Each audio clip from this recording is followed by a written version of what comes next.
നമസ്കാരം. കഴിഞ്ഞ ആഴ്ചയിൽ വീഡിയോ ചെയ്ത സമയത്തൊക്കെ കുറച്ചുപേര് കമൻറ്റ് ചെയ്തിരുന്നു സൂ ഫ്രം സോ എന്ന സിനിമ കാണണമെന്ന് പറഞ്ഞ്.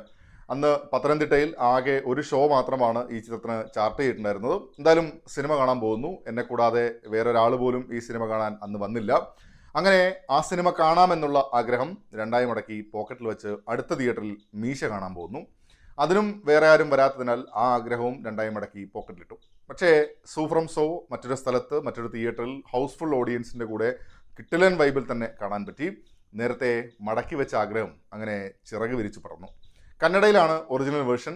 ഞാനിതിൻ്റെ ക്രെഡിറ്റ്സ് ഒക്കെ നോക്കാൻ ജസ്റ്റ് ഒന്ന് വിക്കിപീഡിയ നോക്കിയപ്പോൾ 4 കോടിക്കെങ്ങാനും എടുത്തൊരു പടം ഇപ്പോൾ 40 കോടിക്ക് മുകളിൽ കളക്ട് ചെയ്ത് തിയേറ്ററിൽ നന്നായി തന്നെ ഓടിക്കൊണ്ടിരിക്കുന്നു. മലയാളം ഡബ്ബാണ് കേരളത്തിൽ റിലീസ് ചെയ്തിട്ടുള്ളത്. ഈ ആഴ്ച മുതൽ തിയേറ്ററുകളുടെ എണ്ണം കൂടും എന്നൊക്കെ വാർത്തയുണ്ടായിരുന്നു. പലപ്പോഴും ഇങ്ങനെ ഡബ്ബ് സിനിമകൾ വരുമ്പോൾ അത്ര സുഖകരമായി തോന്നാറില്ല. പക്ഷേ ഇവിടെ സെറ്റായിരുന്നു, ഡീസൻറ്റ് വർക്ക്. അപ്പോൾ സൂ ഫ്രം സോയെക്കുറിച്ച്, സുലോചന ഫ്രം സോമേശ്വര എന്ന സിനിമയെക്കുറിച്ച്. JP തുമിനാഥ് തിരക്കഥ എഴുതി സംവിധാനം ചെയ്ത ചിത്രത്തിൽ നമുക്ക് പരിചിതമായ മുഖം എന്നുള്ളത് രാജ്ബി ഷെട്ടിയാണ്. അവിടെ ആ നാട്ടിൽ ബാധ ഒഴിപ്പിക്കാൻ വരുന്ന ഗുരുജി എന്ന കഥാപാത്രമായി പ്രധാന വേഷത്തിലെത്തുന്നുണ്ട്. മാത്രമല്ല ഈ ചിത്രത്തിൻ്റെ നിർമ്മാണ പങ്കാളി കൂടിയാണ്. സംവിധായകൻ തന്നെയാണ് അശോക എന്ന ഒരു പ്രധാന കഥാപാത്രമായിട്ട് എത്തുന്നത്. അത് സിനിമ കണ്ടു കഴിഞ്ഞ ശേഷമാണ് എനിക്ക് മനസ്സിലായത്. നായക കഥാപാത്രം എന്ന നിലയിൽ പരിഗണിക്കാവുന്ന രവിയണ്ണൻ ആയിരുന്നത് ഷനീൽ ഗൗതമാണ്. പശ്ചാത്തലം എന്ന് പറയുന്നത് ഒരു ഗ്രാമത്തെ കേന്ദ്രീകരിച്ചാണ് ചിത്രത്തിൻ്റെ കഥ മുന്നോട്ട് പോകുന്നത്. അവിടുത്തെ ഒരു ആഘോഷവും കാര്യങ്ങളും ഒക്കെ ആയിട്ട് പോകുന്നതിനിടയിൽ തുടക്കത്തിൽ തന്നെ ഈ പ്രധാന കഥാപാത്രങ്ങളിൽ അവരുടെ ഒരു സ്വഭാവം, പശ്ചാത്തലമൊക്കെ കൃത്യമായി എസ്റ്റാബ്ലിഷ് ചെയ്യാൻ സംവിധായകന് സാധിക്കുന്നുണ്ട്.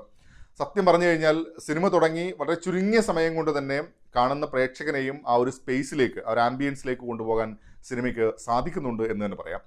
കന്നഡ സംസ്കാരമൊക്കെയാണ് തുടക്കത്തിൽ തന്നെ നമുക്ക് മുന്നിൽ കൊണ്ടുവരുന്നതെങ്കിലും ആ ഒരു ഷോർട്ട് ടൈമിൽ തന്നെ നമുക്ക് പരിചിതമായ, റിലേറ്റ് ചെയ്യാൻ പറ്റുന്ന സ്പേസായി അത് മാറുന്നുണ്ട് എന്നുള്ളതും എടുത്തു പറയുന്നത് ഒരു പോസിറ്റീവാണ്. ഹൊറർ കോമഡി വിഭാഗത്തിൽപ്പെടുന്ന സിനിമയാണ്. വൈകാതെ അതിൻ്റെ പ്രധാന പ്ലോട്ടിലേക്ക് കടക്കുന്നു. സംഭവങ്ങൾ ഒന്നിനു പിറകെ ഒന്നായി വരുന്നു. പൂർണ്ണമായി തമാശയിൽ പൊതിഞ്ഞ് നല്ല ചിരികൾ സമ്മാനിച്ചുകൊണ്ട് ഒരു ഗംഭീര അനുഭവം എന്ന് തന്നെ പറയാം. തമാശയിൽ തന്നെ പോകുമ്പോഴും അതിൽ കൊണ്ടുവരുന്ന വൈകാരിക നിമിഷങ്ങളെയും മികച്ച രീതിയിൽ തന്നെ ബ്ലെൻഡ് ചെയ്തിട്ടുണ്ട്. ചില മാസ് മൊമെന്റ്സ് കൂടെ സിനിമയിലുണ്ട്. മലയാളത്തിൽ തിങ്കളാഴ്ച നിശ്ചയം കണ്ടപ്പോൾ ഉണ്ടായൊരു വൈബാണ് ഈ ചിത്രം സമ്മാനിച്ചത് എന്ന് ഒരർത്ഥത്തിൽ വേണമെങ്കിൽ പറയാം. കഥാപാത്രങ്ങളോ പശ്ചാത്തലമോ എന്ന രീതിയിലല്ല, ആ ഒരു അവതരണത്തിന്റെ സ്റ്റൈൽ എന്നുള്ളത്. പ്രകടനത്തിലേക്ക് വന്നാൽ നേരത്തെ സൂചിപ്പിച്ചല്ലോ, അറിയാവുന്ന പരിചിതമായ മുഖമായിട്ടുള്ളത് രാജ്ബി ഷെട്ടിയാണ്. ഒരു പ്രത്യേക സാഹചര്യത്തിൽ ആ ഗ്രാമത്തിലെത്തുന്ന ഗുരുജി എന്ന കഥാപാത്രമായിട്ടാണ് അദ്ദേഹം എത്തുന്നത്. കിട്ടിലനായി തന്നെ ചെയ്തിട്ടുണ്ട്. തുടക്കത്തിലെ ആ ഒരു അഹങ്കാരവും പിന്നീട് തൻ്റെ കയ്യിൽ കാര്യങ്ങളൊന്നും നിൽക്കുന്നില്ല എന്ന സാഹചര്യത്തിലെ ആ ഒരു നിസ്സഹായ അവസ്ഥയും ഒക്കെ പ്രകടനത്തിൽ ഗംഭീരമായി കൊണ്ടുവന്നിട്ടുണ്ട്. കോമഡിയൊക്കെ നല്ല രീതിയിൽ തന്നെ വർക്കായിട്ടുണ്ട്. ചില സമയത്തൊക്കെ എക്സ്പ്രഷൻസ് ഒക്കെ ഭീകരമാണ്. സിനിമയിലെ നായകനായ രവിയണ്ണനായിരുന്നത് ഷനീൽ ഗൗതമാണ്. പടം കണ്ടു കഴിഞ്ഞാലും രവിയണ്ണ എന്നുള്ള വിളിയും ആ മുഖവും അങ്ങനെയൊന്നും മറക്കില്ല. അമ്മാതിരി ലൈവ് പരിപാടിയാണ് ഉടനീളം. ഇടയ്ക്കുള്ള അയാളുടെ ഒരു നിസ്സഹായ അവസ്ഥയൊക്കെ തിയേറ്ററിൽ ചിരിയുടെ പൂരം തന്നെ സമ്മാനിക്കുന്നുണ്ട്. ഈ കഥാപാത്രത്തിൻ്റെ ആർക്കും തിരക്കഥ നല്ല രീതിയിൽ തന്നെ കൊണ്ടുപോയിട്ടുണ്ട്. പ്രകടനത്തിൽ തീർച്ചയായും അത് അടുത്ത ലെവലിലേക്ക് ലിഫ്റ്റ് ചെയ്തെടുക്കുന്നുമുണ്ട്. പിന്നെ പ്രധാനമായും പറയേണ്ടത് ഇതിലൊരു അളിയൻ കഥാപാത്രമാണ്. ഒന്ന് അങ്ങോട്ടോ ഇങ്ങോട്ടോ മാറിയാൽ പാളിപ്പോയേക്കാം എന്ന രീതിയിലാണ് ആ കഥാപാത്രത്തിൻ്റെ മീറ്റർ സെറ്റ് ചെയ്തിട്ടുള്ളത്. കറക്റ്റ് മീറ്റർ, വൻ ചിരി. പുള്ളി വരുമ്പോൾ ഉള്ള പശ്ചാത്തല സംഗീതമൊക്കെ എടുത്തു പറയേണ്ടതാണ്. അതും പല ഘട്ടങ്ങളിലായിട്ടുണ്ട്. സംവിധായകൻ തന്നെയാണ് അശോക എന്ന കഥാപാത്രമായിട്ട് എന്നത് വളരെ പ്രാധാന്യമുള്ളൊരു വേഷമാണ്. തുടക്കത്തിൽ ബാധ കയറുന്ന കക്ഷിയായിട്ടാണ് വരുന്നത്.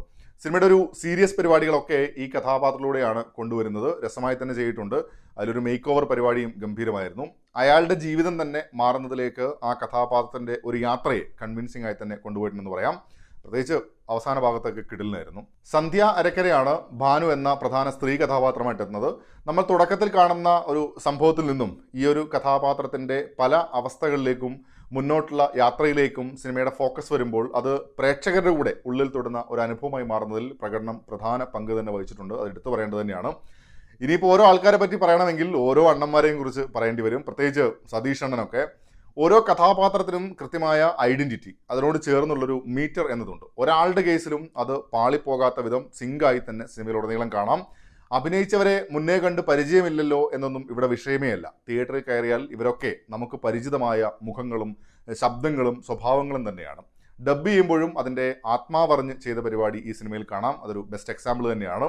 ഈ അടുത്ത കാലത്ത് കണ്ടതിൽ വെച്ച് മികച്ച മലയാളം ഡബ്ബ് എന്ന് മാത്രം പറഞ്ഞാൽ പോരാ, മികച്ച മലയാള ഡബ്ബുകളുടെ കൂട്ടത്തിൽ തന്നെയാണ് സൂ ഫ്രം സോ. ടെക്നിക്കലി നോക്കിയാലും ഗംഭീരമാണ് സിനിമ. പാട്ടുകൾ, വിഷ്വൽസ്, എഡിറ്റിംഗ് ഒക്കെ പെർഫെക്റ്റ്. സംഗീതം സുമേത് കെ, പശ്ചാത്തല സംഗീതം സന്ദീപ് തുളസിദാസ്, ഛായാഗ്രഹണം എസ് ചന്ദ്രശേഖരൻ, എഡിറ്റിംഗ് നിതിൻ ഷെട്ടി എന്നിവരാണ് കൈകാര്യം ചെയ്തത്. പാട്ടുകൾ പ്ലേസ്മെന്റും കിട്ടലിനായിരുന്നു. തമാശയ്ക്കൊപ്പം തന്നെ സീരിയസ് ആയ വിഷയങ്ങളിലേക്കും സിനിമ കൃത്യമായി ഫോക്കസ് ചെയ്യുന്നുണ്ട്. അതിനെ മികച്ച രീതിയിൽ തന്നെ ബ്ലെൻഡ് ചെയ്തെടുക്കാനും ഉടനീളം സാധിക്കുന്നുണ്ട്. അന്ധവിശ്വാസികളെ കണക്കിന് പരിഹസിക്കുന്നത് കൂടിയുണ്ട് സിനിമ. തീർച്ചയായും ഈ വർഷം കണ്ടതിലെ മികച്ച സിനിമകളിലൊന്ന്. അങ്ങ് ചിരിച്ചു മറിയാം. നിങ്ങളും സിനിമ കണ്ടിട്ടുണ്ടെങ്കിൽ അഭിപ്രായങ്ങൾ കമൻറ്റ് ബോക്സിൽ പങ്കുവെക്കുന്നു വരുന്നു. മറ്റൊരു സിനിമയുടെ വിശേഷങ്ങളുമായി നമുക്ക് വീണ്ടും കാണാം. അതുവരേക്കും ടേക്ക് കെയർ, ബൈ ബൈ.